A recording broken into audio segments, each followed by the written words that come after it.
is the falsification of business records. The defense says these business records weren't falsified. Michael Cohen was a lawyer for Trump.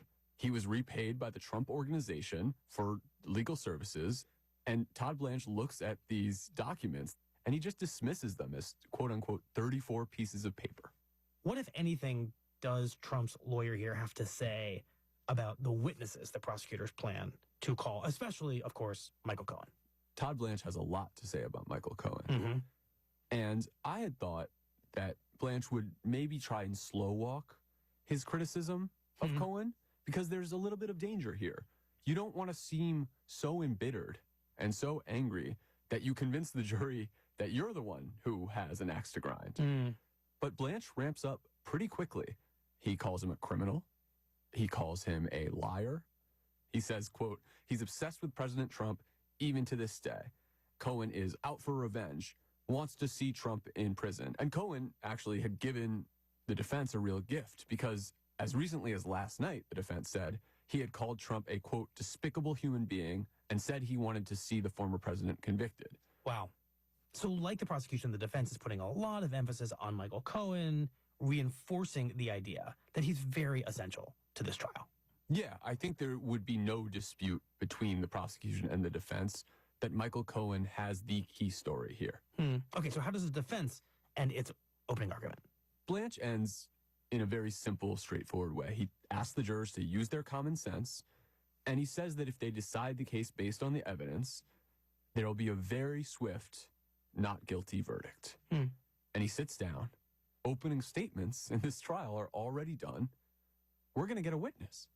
Okay, so take us into this very first witness. So as you might imagine, witness sequence is incredibly important. You're trying to tell the story you told in your opening through the testimony of others. And this is the prosecution witness. So this is the first prosecution witness, and it's David Pecker, the former publisher of the National Enquirer.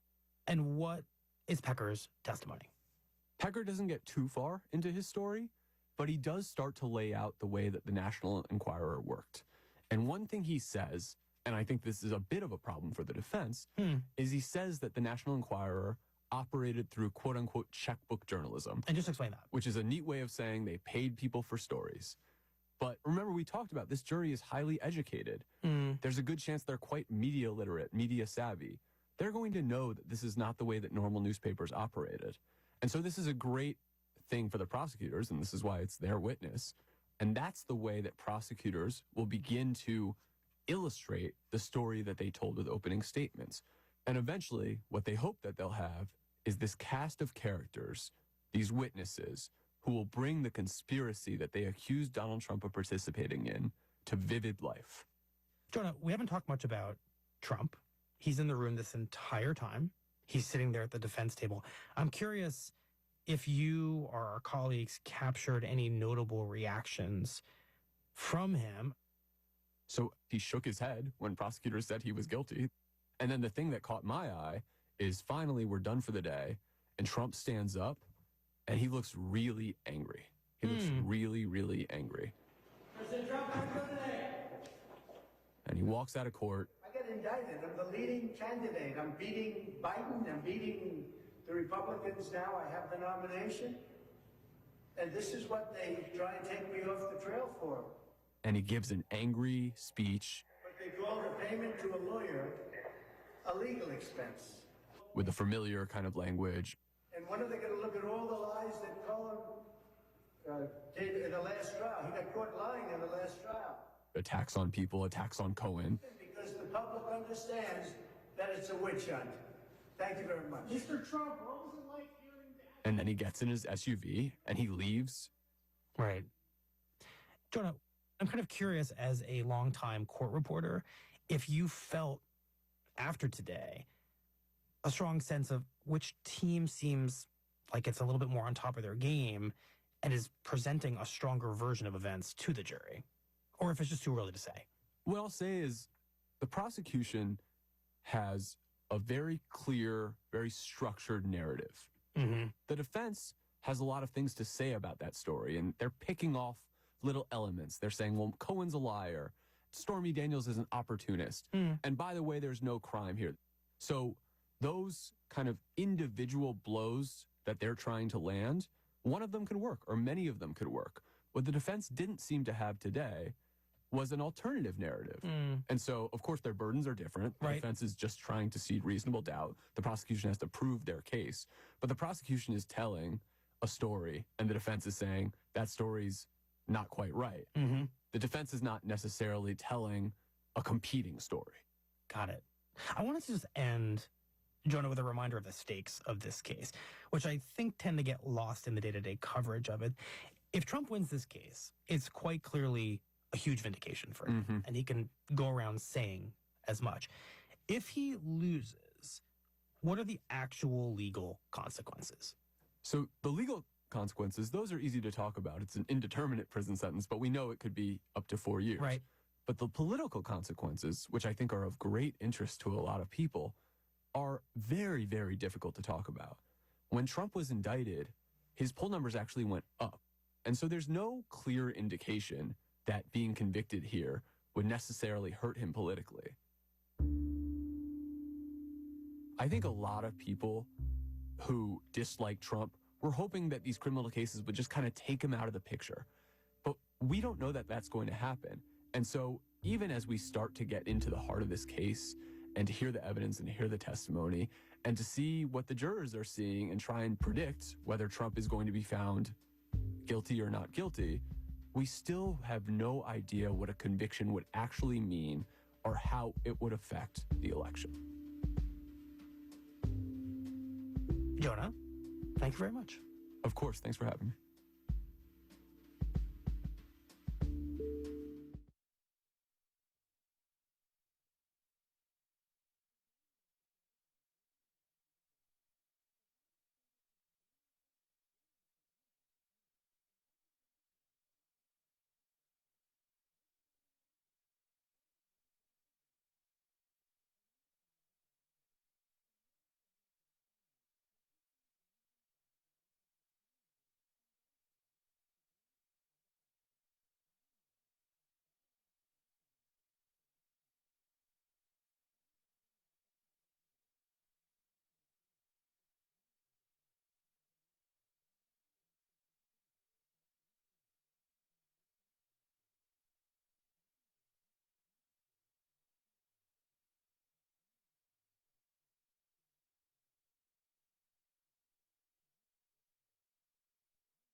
To our evening meeting for today, April 23rd.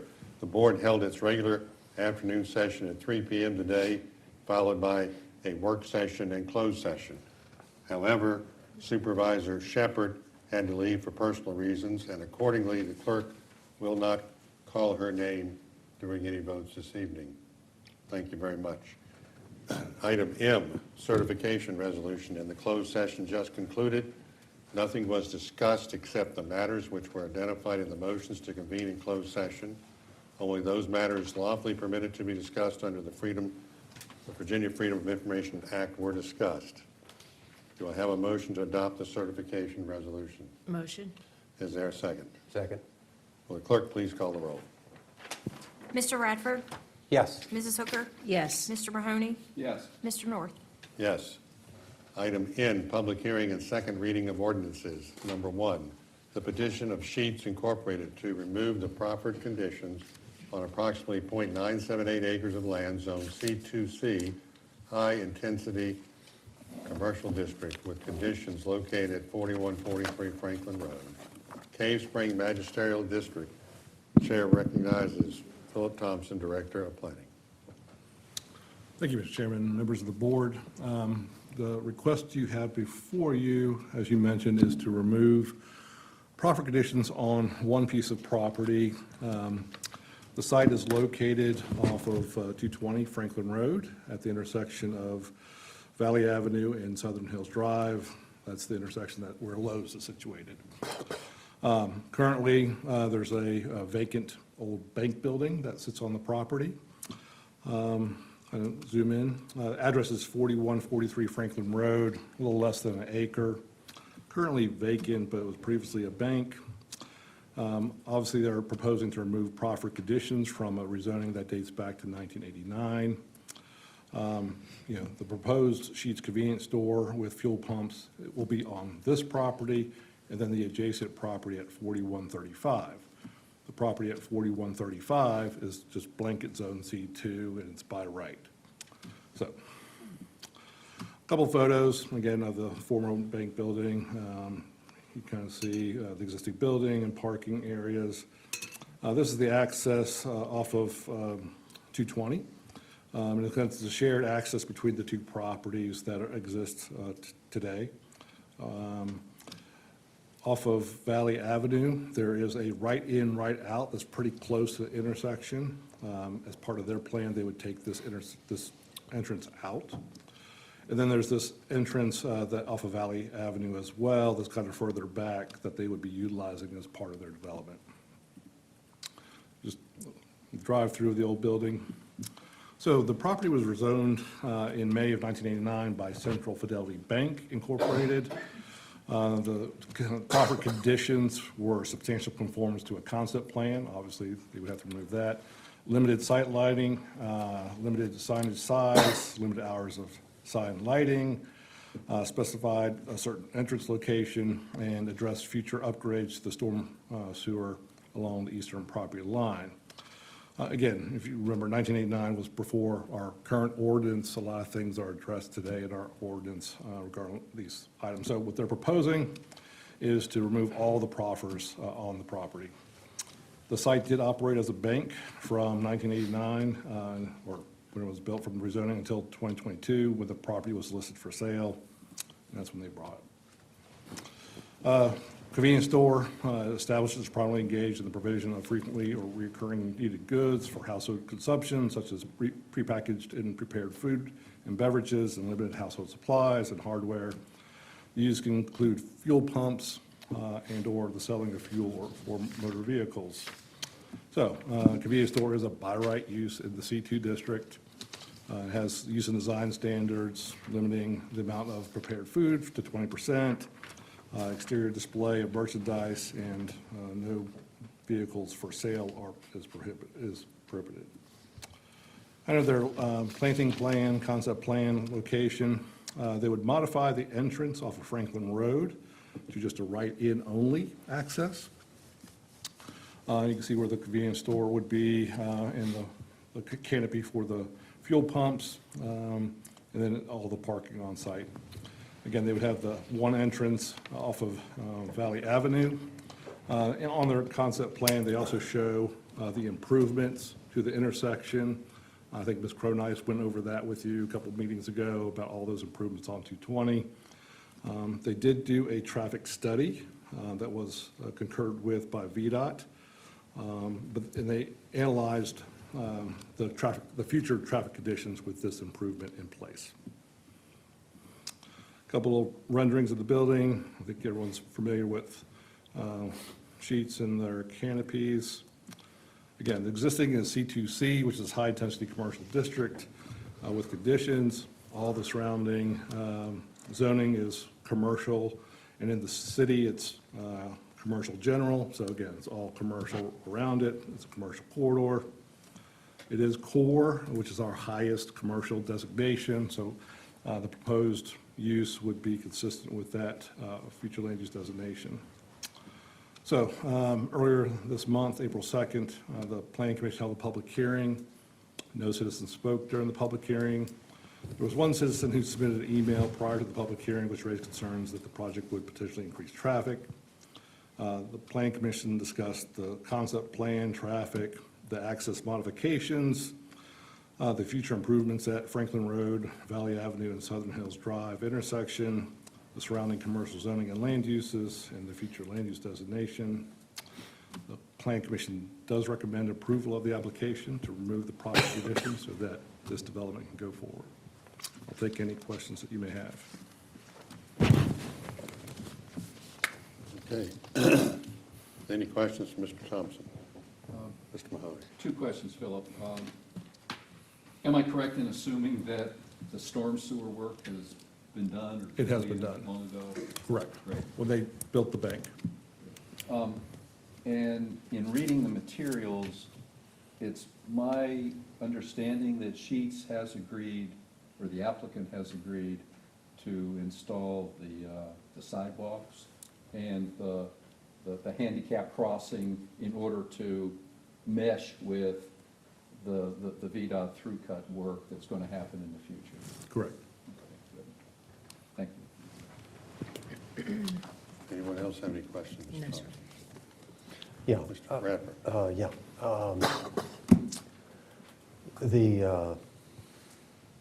I drew a blank, sorry, I went from thinking of one thing or another.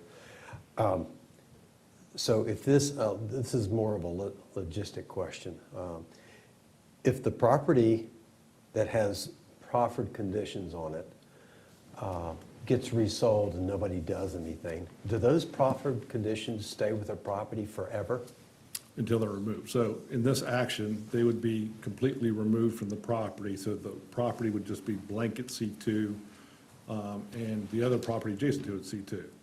So if they decide to walk away and not build it, then any by right C2 use could go on that property. Yeah, okay. So a lot of the stuff that was done in the past is sort of like handcuffs on a Correct. piece of property. And so we're taking the handcuffs off so the new owner can do what they want with that property. Right.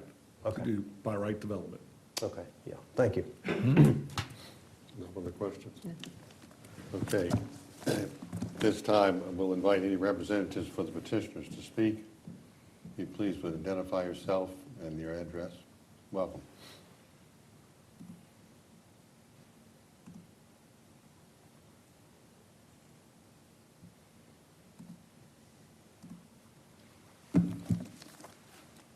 Should just be able to push that down to go through. Okay, great. Thank you. Great. Thank you, Philip. Thank you, Mr. Chairman, members of the board. My name is Max Wiegard. I'm with the law firm of Miles and Stockbridge. My address is 901 East Bird Street, Suite 950, Richmond, Virginia.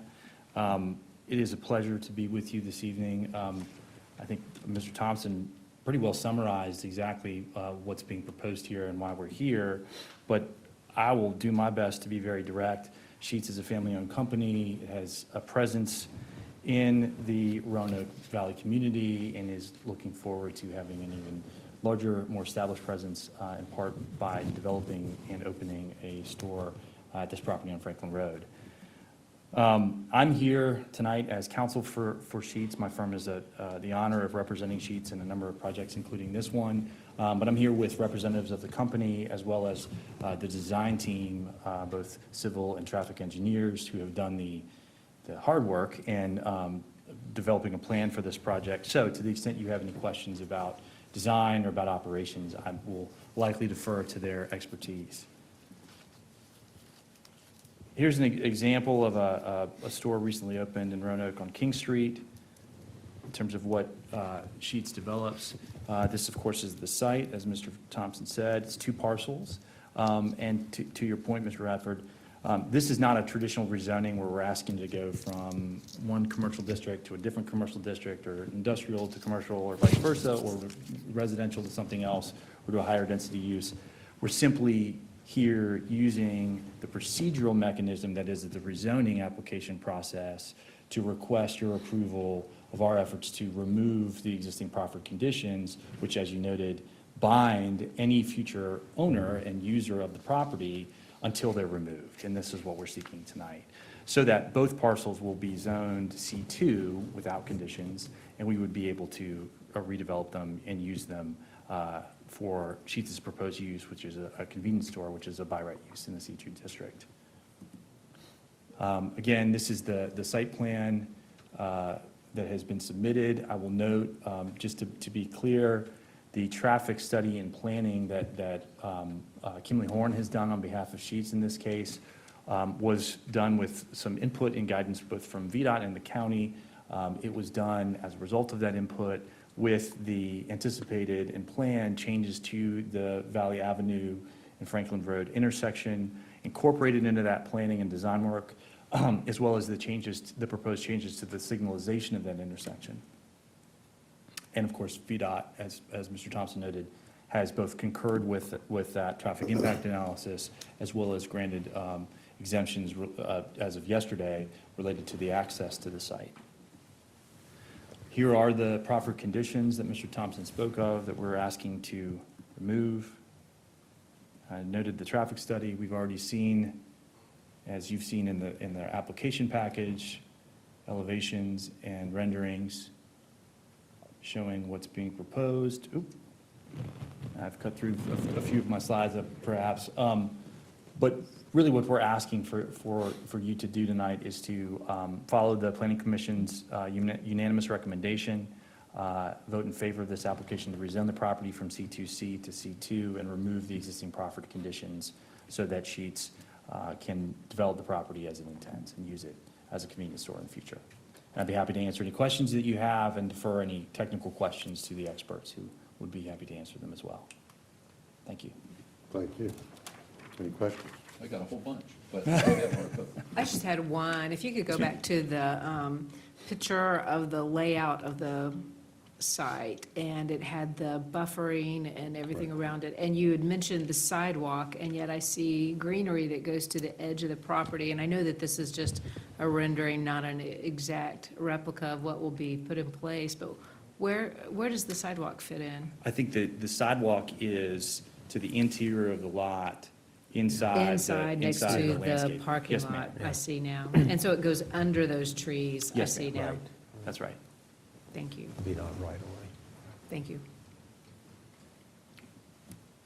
I'm good. Okay.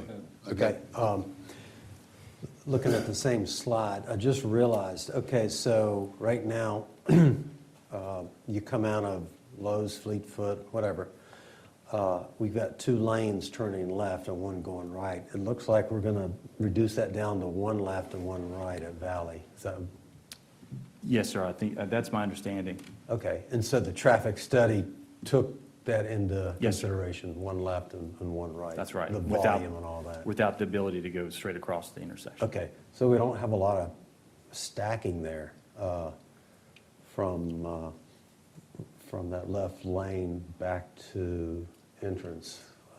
What do you got, like 8, 9, 10 cars stacking?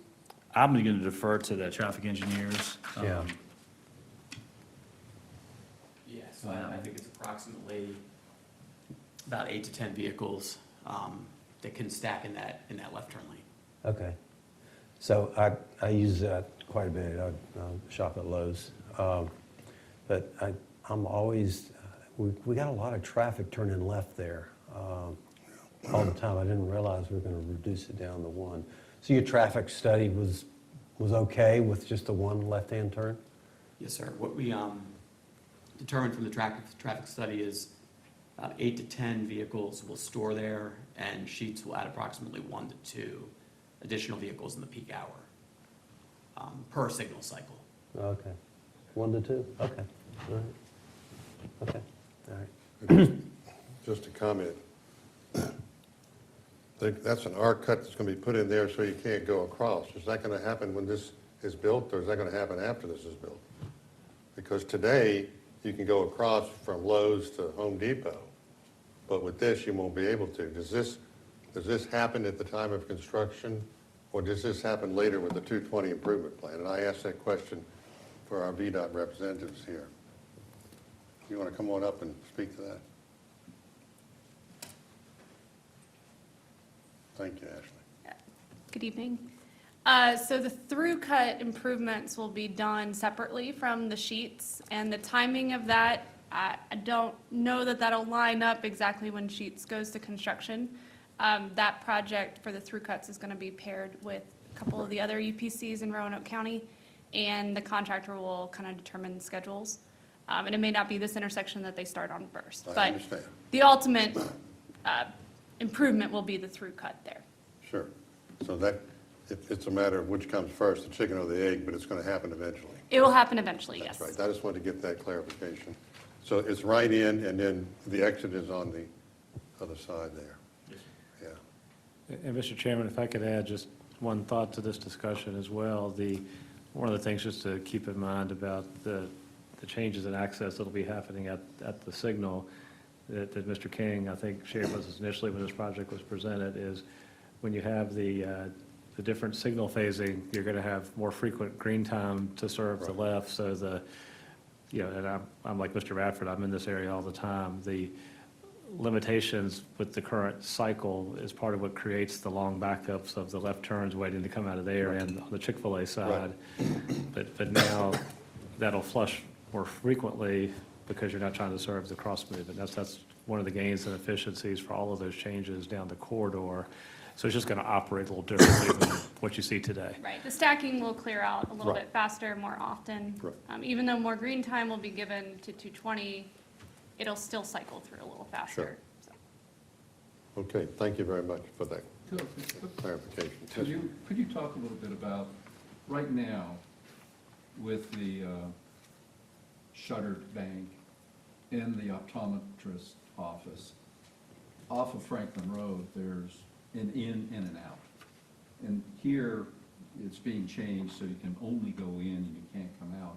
Is that a VDOT requirement because of the distance to the traffic signal to the intersection? It's definitely an improvement. It's in the entrance is in the functional area of the intersection, which definitely is a negative impact on the intersection. But by taking away the movement of cars trying to exit in an already stacked area, it'll lessen the impact to the intersection. The right ends aren't so much an issue because people free flow into it. It's coming out.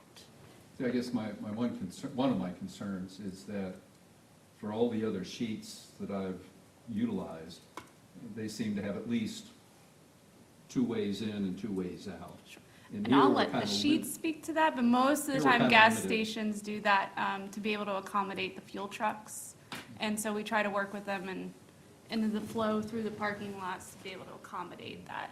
And this was the least impactful way that VDOT could kind of be in agreement with accommodating what their needs were as well. And VDOT thinks that the taper lane is safe enough for going in at that point. Yes, we wouldn't want another turn lane on top of the turn lane to accommodate this traffic. It becomes confusing as to which is being used for what.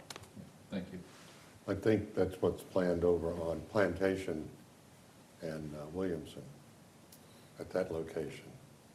You go Something very in- similar to this, Yeah, yes. you go in off Williamson, go up, and you come out on Plantation. Very similar, it seems like.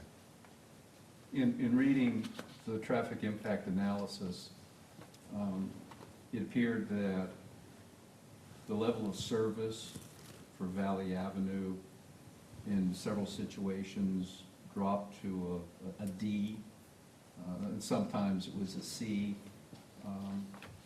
Do we see that as a problem if we have a level of service of D at that intersection coming out of Valley Avenue? And I can let David speak to it a little bit, but we're talking about a matter of seconds and delay sometimes that trips that level of service, so it could be a very minute amount that people don't really notice.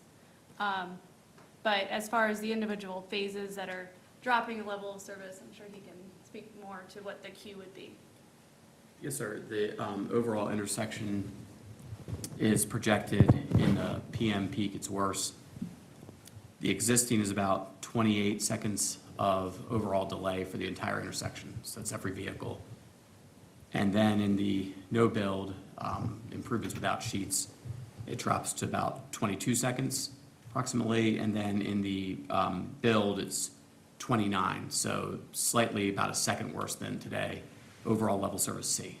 Okay, good. So it drops into that next category, but ultimately a second is pretty negligible. Yeah, I think as Mr. Radford indicated, I mean, I live here. I go to Sheetz too often. I go to Chick-fil-A with my granddaughter across the street. I know that Valley Avenue intersection today is, in my mind, 3 lanes. Because you have the immediate left, then you have that middle lane that can go both straight and left, and then you have a right lane. And I know here it's going to 2. And I've often seen how it stacks all the way back up to make the left turn. And if I'm looking at, I don't know, 100-some cars over a period of time exiting onto Valley from the Sheetz, I could see it being difficult to exit out onto Valley View to make the left, while at the same time dodging all the cars that are coming in, making a right, or any cars that are going northbound, making a left. I could see that being, scary. With the through-cut modifications, I agree. I think that'll positively impact the project. So the only worry is going to be how long it's going to take. And I know VDOT is going to be putting that out for bid, and we don't know which intersection they're going to do first. Are they going to do this one, or Clearbrook, or whatever? But I could see that being a short-term problem. Sure. Assuming Sheetz is building right away, I can see that intersection being really problematical for a short period of time until the through-cut construction occurs. Okay. Thank you. I will say, they're making improvements to their entrances over what the existing entrances are on that site. So hopefully that would help mitigate some of the intermediate concerns about the traffic impacts without the through cut. Thank you. I have a follow-up question. Ashley, I heard your name was Ashley. I'm sorry, I forgot to introduce myself. I'm Ashley Mathena. I'm the Assistant Resident Engineer Okay. at the Salem Residency. Okay, very good. So, being a frequent flyer of Lowe's, I use Summit Street. I mean, would y'all calculate that? Because you don't have to turn left. If you're going to continue going south, you go on the valley slightly right, and then you go on Summit Street, and it circles between the Lowe's parking lot and Fleet Feet, and then bam, you're right there. You're ahead of all the lights. Was that in any of your calculations? It wasn't, and Summit is not a VDOT maintained road. Oh. So, yeah, Okay. Valley, it ends just kind of right at the parking lot of Lowe's Okay. almost for Valley. So Summit Street is a private street? Correct. Or a paper street? It's internal to the development. Okay, all right. Right. So those numbers were incorporated in counts, but not analyzed at that intersection. Okay, all right. Well, a lot of us contractors use the other end of Lowe's to get in because sometimes that's too busy and we don't need to go. And it's crowded, so we just continue through because we want to get in and out of Lowe's quicker, so we use that a lot.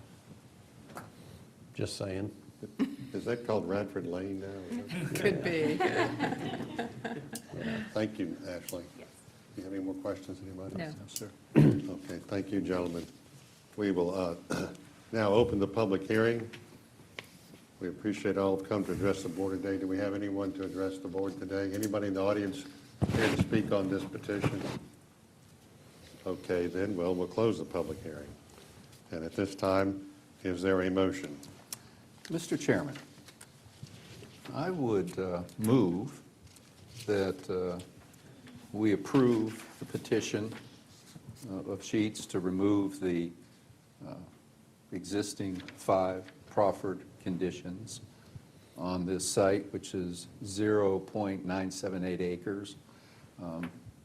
I would further find that this is consistent with the core future land use designation of the county's adopted comprehensive plan.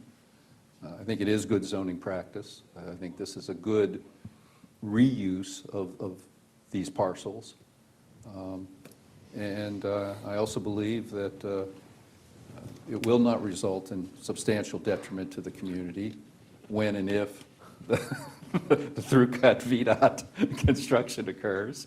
I think that will solve a lot of the problems, existing problems now with that intersection.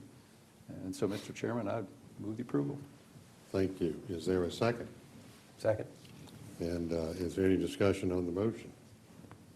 There being no discussion, will the clerk please call the roll? Mr. Radford? Yes. Mrs. Hooker? Yes. Mr. Mahoney? Yes. Mr. North? Yes. And I hope that the fact that I have a Sheets card does not disqualify me from voting on this transaction. I've got one too. You get the 3-cent discount on the gas. I get 3-cent discount on the gas. No, I got, on my birthday was April 2nd. Yeah. And I got an email from Sheets that if I clicked on a link, I got an additional 5 cents for my birthday. Do you turn that in on your, He's special. you turn that in on the yearly report, don't you? No? Maybe we need to get a ruling on that from Mr. Lubeck. Okay, thank you very much, and Thank Move on to you. item We'll two. look forward to it. Good seeing you, Max. Thank you. Bye-bye. move on to item 2, the petition of the City of Salem Water Department to obtain a special use permit for a major utility service water tank on approximately 0.38 acres of land zoned R1, low-density residential district, located at 1490 Hearth Lane, Catawba Magisterial District. Chair recognizes Philip Thompson. Thank you, Mr. Chairman and members of the board. The site is located off of Hearth Lane, which is off of Red Lake Extension. Again, address is 1490 Hearth Lane, 0.38 acres, and they're replacing an existing water tank with a taller water tank. So major utility service is what they're proposing. Pictures of the existing tank from Red Lane Extension. This is a picture from Hearth Lane of that water tank. This is a picture from, there's an access road that goes behind the rear of the property, and these are what those photos look like. There is an adjacent property or home near the existing water tank. A well house on the left, and then a water pressure metering station is in the picture on the well house is on the left, the pressure monitoring system is on the right. Again, this is Hearth Lane. You can see it's kind of a gravel road. And then there's the access road off of Hearth Lane, which has access to about 8 properties down that road. So a little background. The existing water tank originally served Hope Tree in the city of Salem, located at 860 Mount Vernon Lane, which at the time was called the Virginia Baptist Children's Home. Hope Tree eventually began to be served by the city of Salem utility system, and the water tank was abandoned. In 2001, the property was bought by Hanging Rock Golf Club. The golf club has a well on the property that it uses. And the Western Virginia Water Authority meters and reduces pressure into the city of Salem at this property as well. So major utility service of a regional nature, which normally entail the construction of new buildings or structures, such as generating plants and sources, electrical switching facilities and station or substations, community wastewater treatment plants, and similar facilities. So we have classified water tanks as a major utility service in the past, and that's how it falls in that category.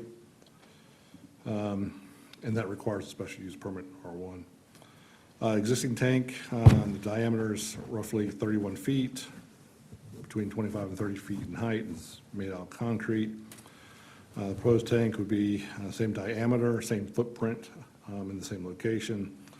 The tank is roughly a little over 60 feet. With the roof, it's approximately 70 feet.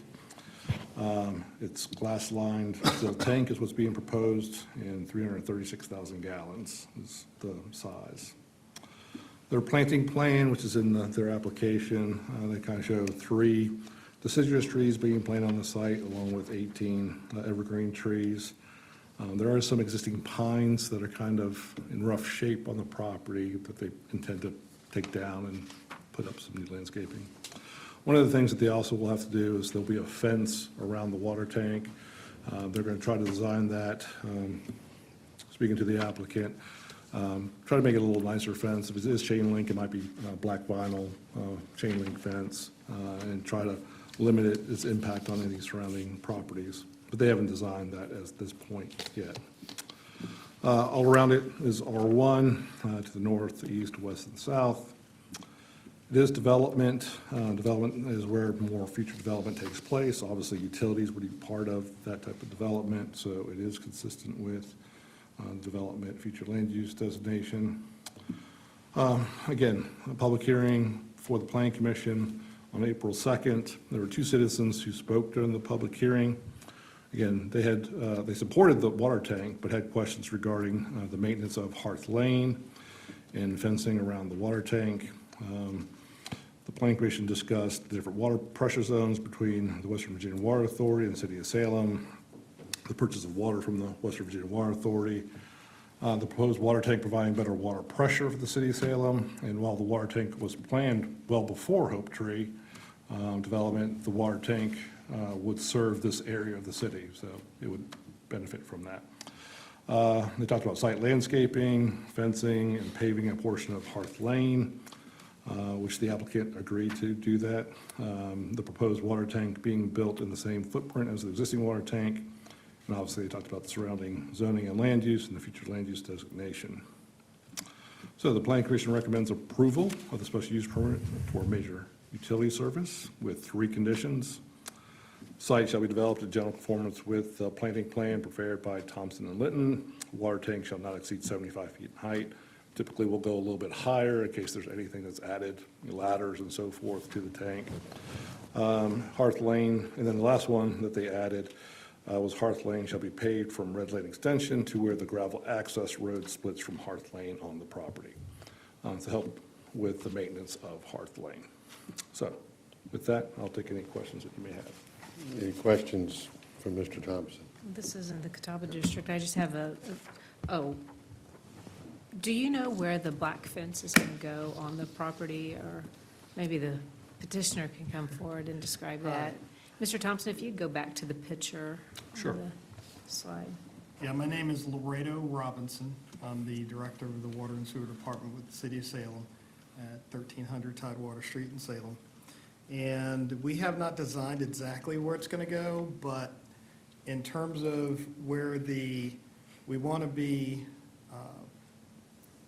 work with the property owners to the north to make sure that that fence works with him. As Philip said, we don't want it to be just a standard chain link. We want it to be a nicer fence. He is parking there currently on that property. We're going to work with him to probably provide some sort of easement and not put the fence in that area so that he can continue to park. That's very nice. We'll probably try to keep the fence as close to the tank as feasibly possible, but I doubt that it'll wrap around those buildings on the front. It'll likely just tie into those buildings. And then we'll provide, of course, a small parking area so that our city staff can check on the tank and make sure everything's okay. Excellent. So I went to the community meeting. When was that? Seems like it End was of October. End of October. It seems like it was like years ago now. Yeah. But there were some people that came, but there was not a lot of concern about this. I think the community feels fairly comfortable with it. I drove past it again yesterday, and I think actually the way that the landscaping and the fence and quite frankly the new tank, I think will be probably an improvement in appearance to what is there now. So I have no further questions at this time. Okay, thank you. Anyone else have any questions? Mr. Mahoney? For either one of you, could you clarify the third recommended condition that the Planning Commission suggested? Is it That was the paving just, It's basically from, so it's the gravel road, so Red Lane Extension is the paved road. yeah, Kind of the angle. So Hearth Lane starts, it'd be from that point to where you see the gravel road kind of go to the, I guess, eastern or western property line, right? You see the Okay. gravel road that kind of continues? yeah. So it's from Red Lane Extension to that gravel. So it's not going further? No, it's just because their property stops, if you see the blue Gotcha, line. okay. So it'll just go to the property line? Well, to that To gravel the access road. So Okay. almost, to the almost split. to it. To the Okay. split, and that is a private road, so we, you know, as, of course, to get to the site, we'll take care of what we Sure. need to take care of. And I know the property owner that is further back actually maintains that entire roadway, and he's ready to have it paved, so I'm he sure doesn't he have to is. maintain it anymore. I'm sure he is. I have no further questions, Mr. Okay, Chairman. thank you. Very good. There be no further questions for the petitioners. We'll open the public hearing. Do we have anyone scheduled to speak? Nobody scheduled to speak? Then we'll close the public hearing. And at this time, we'll ask, is there a motion? Mr. Chairman, I'll make the motion at this time, and I find that the proposed special use permit meets the requirement of Section 30-19-1 of the Roanoke County Code, and that the proposed special use conforms with the standards set forth in Article 4, Use and Design Standards of the Roanoke County Zoning Ordinance, is in conformance with the Roanoke County Comprehensive Plan, and will have a minimum adverse impact on the surrounding neighborhood and community. I therefore move that we approve the petition to obtain a special use permit with the following conditions. Number one, the site shall be developed in general conformance with the planting plan prepared by Thomas and Litton. Number two, the water tank shall not exceed 75 feet in height. And number three, Hearth Lane shall be paved from Red Lane Extension to where the gravel access road splits from Hearth Lane on the property. Okay, having said that, is there a second? Second. All right, any discussion? No discussion? We will ask the clerk to call the roll. Mr. Radford, Yes. Mrs. Hooker, Yes. Mr. Mahoney, Yes. Mr. North. Yes. Moving on to item O, citizens' comments and communications. Do we have any citizens? Okay, with that said, we'll move on to items P, reports and inquiries of board members. We'll begin with Ms. Hooker. And I have nothing tonight. Thank you. Okay, Mr. Mahoney. One item, Mr. Chairman. As the board is aware, I am the county's representative on the TAP Board of Directors, and I've been on there for almost 5 years. And before that, I was on their HR committee. On Friday, April 12th, TAP had a wonderful ceremony at the Taubman Art Museum. Annette Lewis, who was the CEO of TAP, retired. She had been with TAP for 35 years. Annette was just a tremendous, fantastic, awesome, strong leader, and it was just a beautiful celebration for her that evening. So I just want to report that Annette has done a great job, and they had a nice event for her. Great. Thank you. She deserves it. I understand she's doing something else now, too. Or at least I thought she said she was. She's a busy, Busy lady. a strong, busy woman. Okay, thank you. And Mr. Radford. Yeah, Mr. Chair, I have one item. I want to just bring to the attention of our county citizens that before we meet, May 3rd is the National Day of Prayer, is recognized. President Harry Truman proclaimed that day back in 1952. Every July the 4th, and then President Ronald Reagan moved it to the first Thursday in May.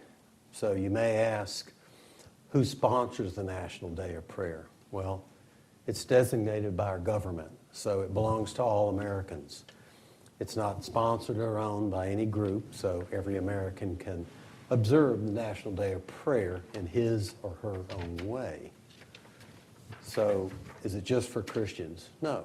The National Day of Prayer is celebrated by Americans of many religions, including Christians, and many denominations, including Protestants, Catholics, Muslims, Hindus, Jews, reflecting the demographics of our United States. And Roanoke County is just a microcosm of that, so I just wanted to make that note. National Day of Prayer, and their theme this year is Lift Up the Word, Light Up the World. Thank you, Mr. Chair.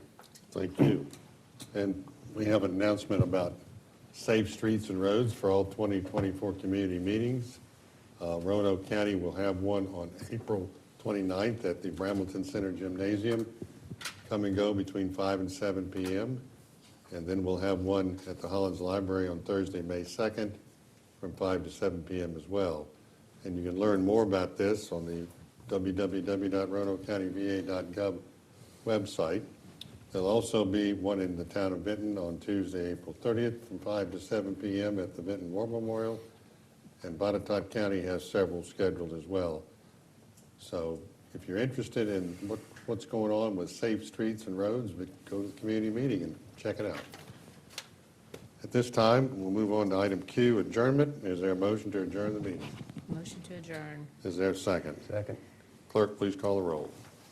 Mr. Radford? Yes. Ms. Hooker? Yes. Mr. Mahoney? Yes. Mr. North? Yes.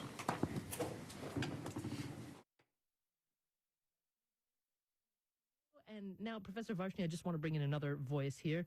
Vivan Marwaha joins us. He's author of What Millennials Want, Decoding the Largest Generation. And he's working on a sequel to his book on that, writing about Gen Z in India. Vivan, welcome to On Point.